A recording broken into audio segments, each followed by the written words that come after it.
Dan pemirsa, untuk membahas lebih lanjut lagi terkait dengan perpanjangan masa usia pensiun anggota Polri sesuai dengan perubahan ketiga Undang-Undang Nomor 2 Tahun 2002 tentang Polri dan beberapa isu lainnya, sudah bergabung bersama kami melalui sambungan virtual diantaranya yakni Julius Ibrani selaku juru bicara Koalisi Masyarakat Sipil, kemudian Bambang Rukminto, Pegamat Kepolisian ISAS, serta turut bergabung pula Ketua Penasehat Ahli Kapolri Komjen Pol Purnawirawan Ito Sumardi. Halo, selamat sore Bapak-Bapak, apa kabar?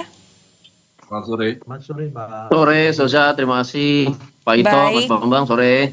baik. Terima kasih telah meluangkan waktu bersama kami di Berita Satu Utama. Karena kita juga akan membahas tentang ini agak panjang sedikit, tetapi kita ada jeda ya nanti ya untuk menyimak terlebih dahulu kumandang azan maghrib.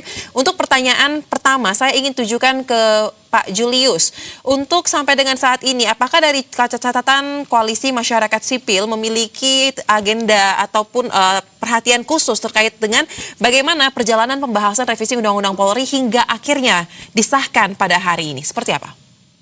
Ya, tentu ini menjadi bagian dari rangkaian kinerja dari Komisi Percepatan Reformasi Polri di bawah Prof. Jimli Asidiki, Pak Komjen Ahmad Doviri dan tim ya ketika itu. Dan salah satu mandatnya adalah melanjutkan rekomendasi-rekomendasi dari KPRP komisi itu yang diterima oleh Presiden kepada pembahasan RUU Polri. Nah, saya sendiri dan tim telah menyusun satu usulan dan daftar inventarisasi masalah yang juga kami dasarkan pada pembahasan pada waktu di KPRP tadi. Nah, cuma memang ruang ini yang kami coba dorong dan manfaatkan kepada Komisi 3 DPR RI agar jadi momentum yang dapat mengoptimalisasi kebutuhan perbaikan sistemik dan struktural Polri berdasarkan perspektif dari masyarakat. Meskipun dalam beberapa poin di sini kami catat sudah masuk ya soal kesejahteraan anggota, jaminan dan segala macamnya. Lalu juga soal diakomodasinya, undang-undang tentang perlindungan penyandang disabilitas dan lain-lain. Tapi kami merasa masih butuh pembahasan lebih dalam lagi mengingat beberapa indikator belum diakomodasi gitu ya. Baik, Dan masih kami tunggu versi finalnya untuk memastikan indikator-indikator tadi masih dalam bahasa yang sudah jelas ataupun masih dalam perdebatan.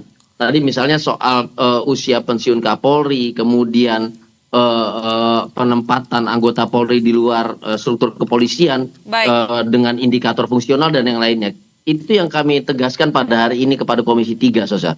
Baik, jadi persoalan indikator ini yang menjadi poin yang ingin dikejar ya oleh Koalisi Masyarakat Sipil atas perubahan Undang-Undang Polri dan tadi sudah disahkan di rapat paripurna. Baik, saya akan masih melanjutkan topik ini Bapak-Bapak, tapi kita harus jeda untuk menyimak kumandang azan maghrib yang satu ini. Tetaplah di Berita Satu Utama.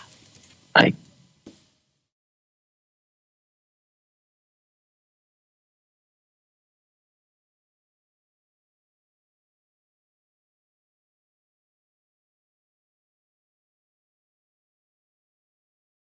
Allahu Akbar, Allahu Akbar, Allahu Akbar, Allahu Akbar. Ashhadu an la ilaha illallah.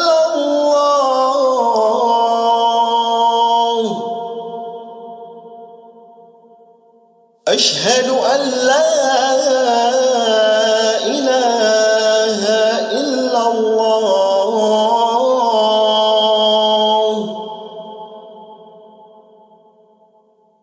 أشهد أن محمدا رسول الله.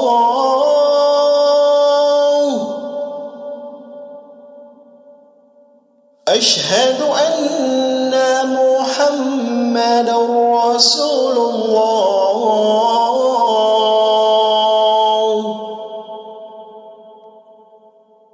حي على الصلاة.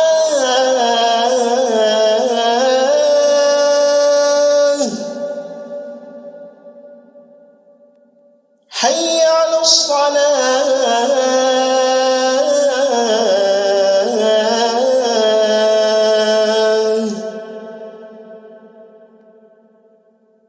حي على الفلاح.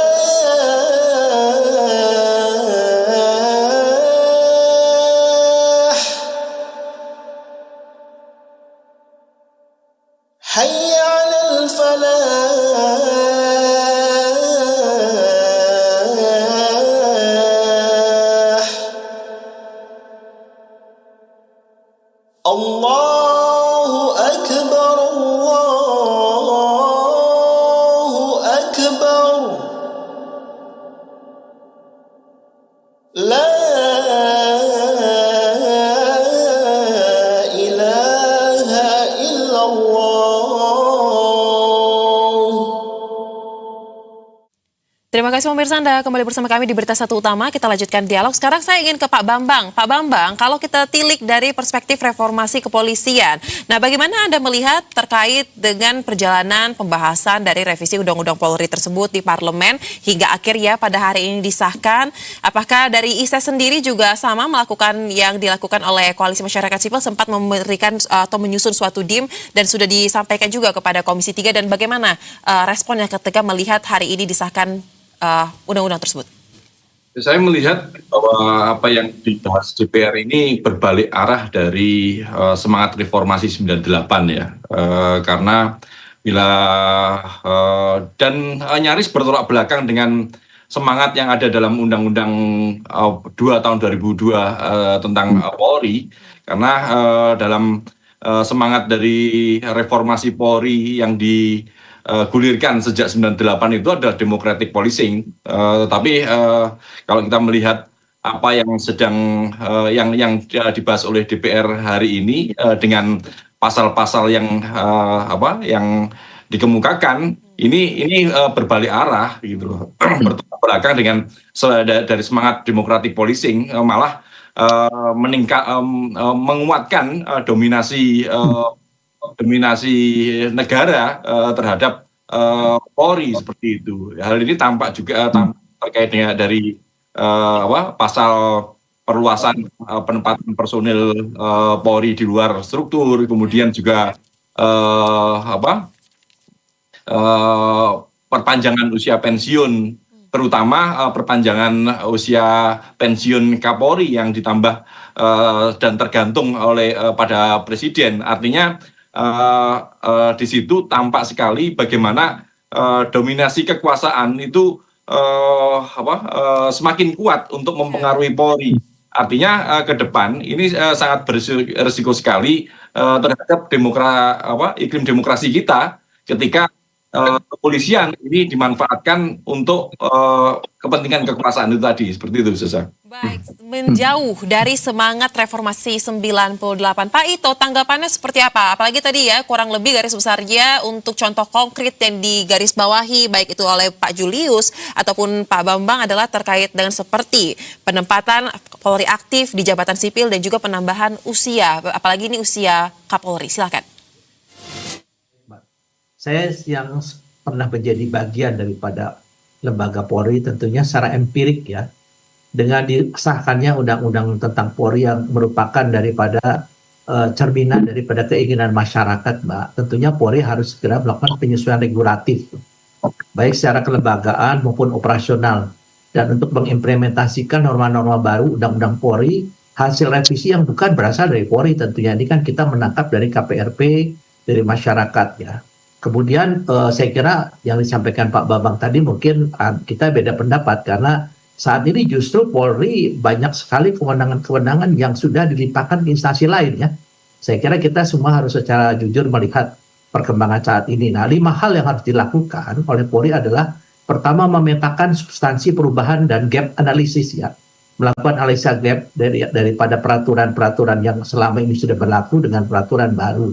Kemudian substansinya nanti disampaikan Pak Mas Julius, itu kan ada 7 ya, antara lain adalah arah transformasi, pengawasan, kepegawaian ya, kemudian termasuk tadi perpanjangan pensiun, penugasan di luar Polri ini juga justru sekarang lebih diperkuat lagi dengan untuk anggota Polri yang berdinas di luar itu harus di kementerian lain harus pensiun ya, ataupun dia harus alih status ya.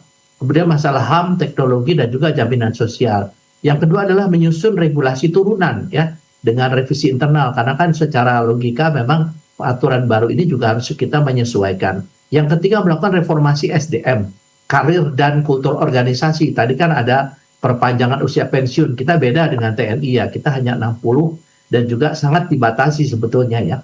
Pola karirnya ini juga tidak boleh menimbulkan bottleneck ataupun meninggalkan meritokrasi. Kemudian adanya penguatan pengawasan, ya, akuntabilitas dan relasi dengan publik. Di sini Polri harus bisa berkolaborasi dengan Kompolnas sebagai lembaga eksternal yang diperkuat dengan undang-undang dan juga dengan masyarakat. Dan yang kelima adalah bagaimana melakukan transformasi digital, tata kelola teknologi, menyesuaikan perkembangan ilmu dan teknologi. Kita sudah sekarang menggelar bagaimana pelayanan yang menggunakan pola-pola IT, ya, misalnya kita mempercepat pembangunan ekosistem digital, mengintegrasikan sistem pelaporan, manajemen perkara, rekam jejak penindakan, sampai dengan melakukan analisa untuk penegakan kejahatan sambil memastikan perlindungan data pribadi dan keamanan cyber. Kalau kita melihat semua ini, Mbak, tentunya ini justru membuat Polri ini lebih harus bisa mempertanggungjawabkan kinerjanya di lapangan. Bukan berarti kita daripada arah reformasi, karena kalau arah reformasi 98 kan justru masih belum tertata sebagaimana harapan masyarakat, sehingga ini menjadi tantangan bagi Polri.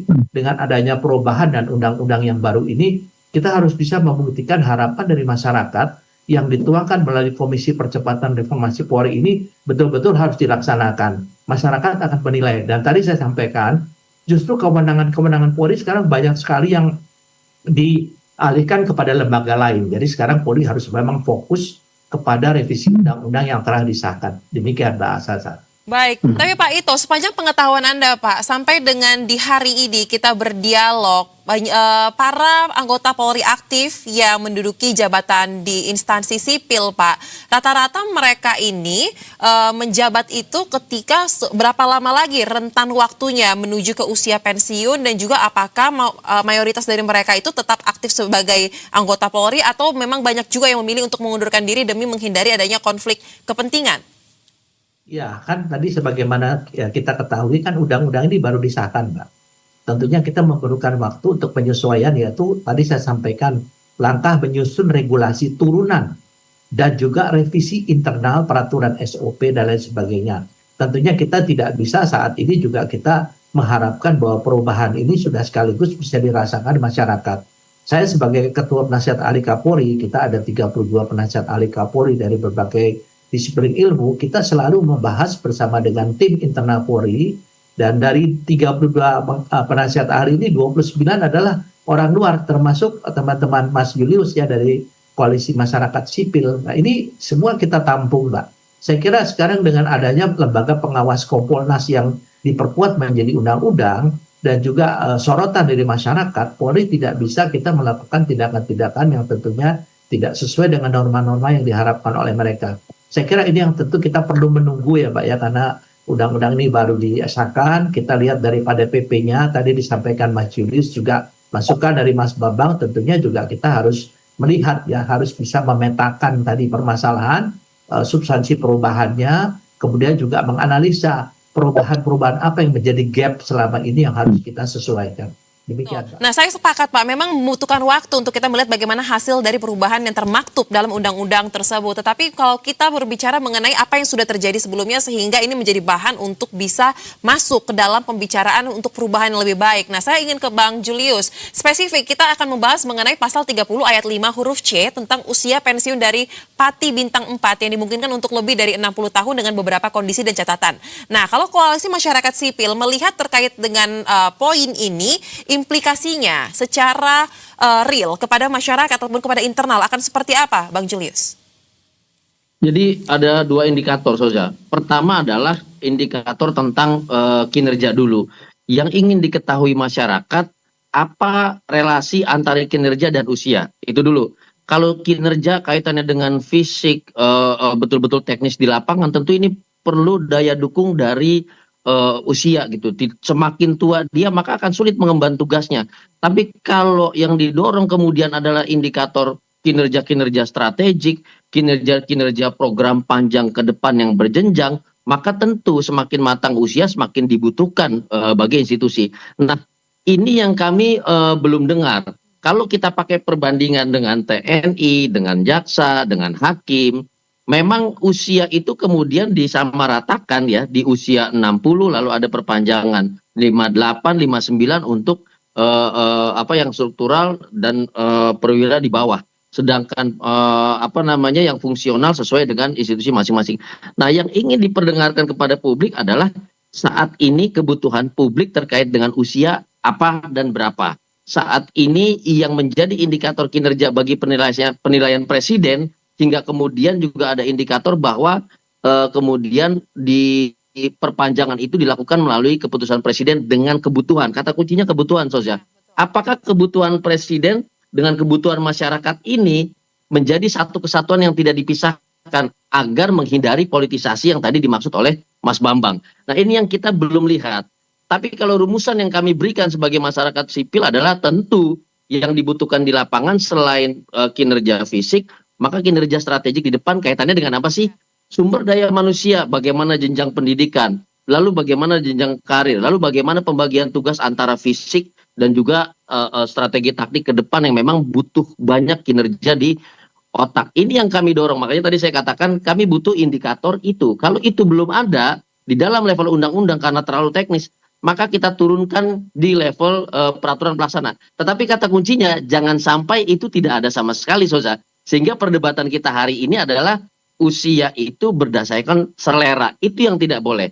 Kalau kita lihat relevansi dengan kondisi saat ini, masa transisi dari pemerintahan Presiden Joko Widodo kepada Presiden Prabowo, kata kuncinya adalah kelanjutan program, kemudian konsolidasi internal kepolisian, penguatan peran dan fungsi kepolisian, dan yang paling penting adalah evaluasi kinerja kepolisian yang tidak boleh lepas dari 2 periode masa presiden. Dan ini untuk kedepannya menuju persiapan pemilu, menuju persiapan kondisi ekonomi, perbaikan sistem dan segala macam. Sebetulnya itu yang kami kejar. Baik, memang itu untuk mencari tahu apa sebenarnya indikator harusnya kita mendengarkan langsung, baik itu dari DPR ataupun dari pihak pemerintah ya. Sayang sekali memang pada kesempatan kali ini belum ada yang mewakilkan yang bisa bergabung.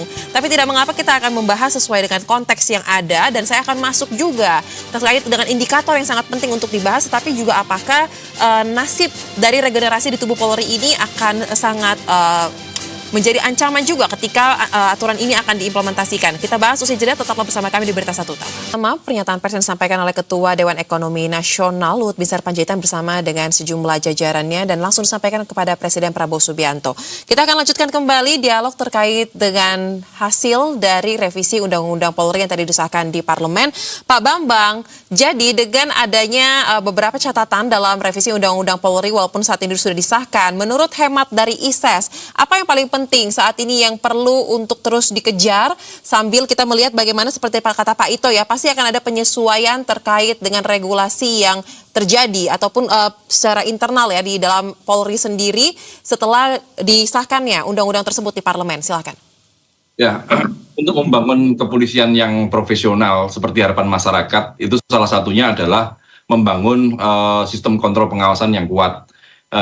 Yang lebih penting itu bukan sekedar membangun kontrol pengawasan yang semu ya, terutama di internal, karena di dalam pasal di dalam undang-undang baru ini juga masih mencantumkan frase pengawasan penyidik selain Propam dan Irwasum. Dan ini saya melihat selama ini yang terjadi, Wasidi ini malah menjadi penghalang dari upaya transparansi yang diharapkan oleh masyarakat terkait dengan penyidikan. Sementara terkait dengan kontrol dan pengawasan eksternal yang menjadi salah satu upaya untuk membatasi kewenangan kepolisian melalui Kompolnas ini juga masih sangat minim, karena bahkan malah ada kecenderungan dalam pasal terkait dengan Kompolnas ini menempatkan Kompolnas ini menjadi bagian dari pemerintah, karena Kompolnas masih dipilih oleh pemerintah dan kemudian juga berada di bawah pemerintah, tidak bertanggung jawab pada DPR yang merupakan wakil dari masyarakat seperti itu, wakil rakyat seperti itu. Akibatnya apa?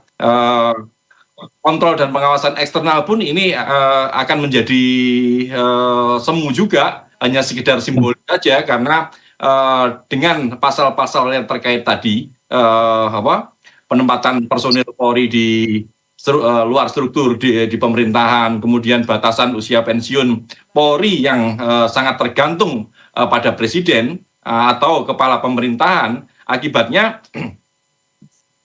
antara yang diawasi dan yang mengawasi ini adalah bagian pemerintahan sendiri. Akibatnya apa? Akibatnya masyarakat ini jauh sekali dari harapan masyarakat seperti itu. Undang-undang ini jauh sekali dari harapan masyarakat gitu.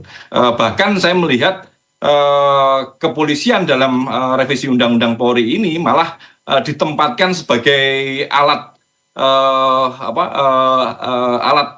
pengamanan dari program-program pemerintah gitu, alih-alih menjadi seperti tupoksi kepolisian dalam undang-undang sebelumnya, bahkan dalam TAP 7 MPR tahun 2000 bahwa Polri ini tupoksinya adalah melindungi, mengayomi dan melayani masyarakat gitu. Baik. Akibatnya dengan revisi undang-undang ini malah didominasi Polri ini akan menjadi melindungi, mengayomi dan melayani pemerintah gitu, karena dominasi kepentingan pemerintah dalam undang-undang ini sangat-sangat kental sekali seperti itu. Menangkap poinnya. Mungkin dari Koalisi Masyarakat Sipil, Mas Julius, ada yang ditambahkan mungkin singkat saja sebelum ditanggapi oleh Pak Ito, silakan.